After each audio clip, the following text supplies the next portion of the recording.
fiigoo beesaa midhaan hiikee jilba nama buusa ayyaa bara sanaa hin darbee gilichee harka waaqayyootu irraa garagalchee ayyaa bara sanaa hin darbee gilichee harka waaqayyootu irraa garagalchee.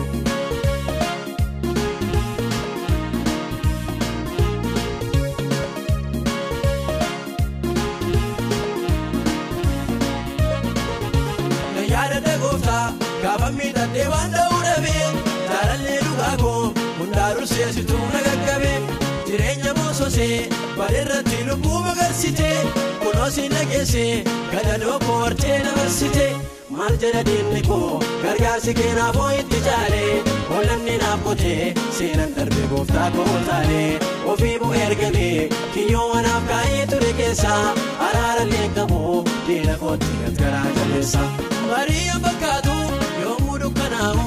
Lolaan gufuu haree yoo namarra yaa'u hoguu namaa cabsee dugda fiigoo beesaa midhaan hiikee jilba nama buusa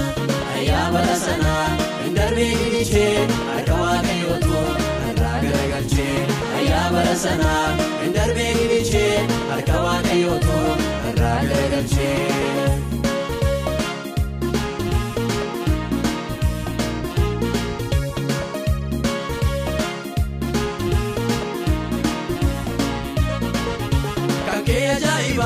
Hojii keetii gooftaan namni beeku walqabdee na dhaabdee naatti margee lafee nu daabeeku gogaan nagna kooti iddoo jechi namaa mamadeesse foon biqilfateera masaanuu koo hundaasi gaadhesse daaraan irraa haqqee har'a akka margee calaqqisaa tabshaa'ee dhaabataa diina kooti bitaa gadulleessaa jalaana baafteettaa lolaan gaddaa lamuun irra yaa'u bara diina kooti maddoona kee kunoo gadda taa'u. Marii fakkaatu yoomuu dukkanaa'u lolaan gufuu haree yoo namarra yaa'u hoguu namaa cabsee dugda fiigoo beesaa midhaan hiikee jilba nama buusa ayyaa bara sanaa hin darbee gilichee harka waaqayyootu irraa garagalchee ayyaa bara sanaa hin darbee gilichee harka waaqayyootu irraa garagalchee.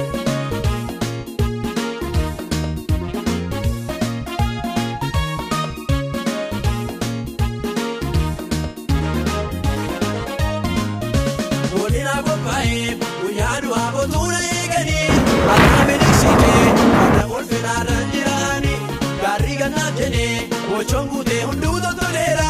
kanyola kopayet enarade sitino kalera dini koni jamai tenuma ko tuni odeso kawa ko balise kadatuma ko tuna momso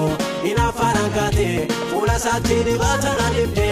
idonde hidate nakakame galatangalamne mariya bakatu yomudu kanao lodan gufu hare yona barayao hoguna majabse dugda fiigoo beesaa midhaan hiikee jilba nama buusa ayyaa bara sanaa hin darbee gilichee harka waaqayyootu irraa garagalchee ayyaa bara sanaa hin darbee gilichee harka waaqayyootu irraa garagalchee.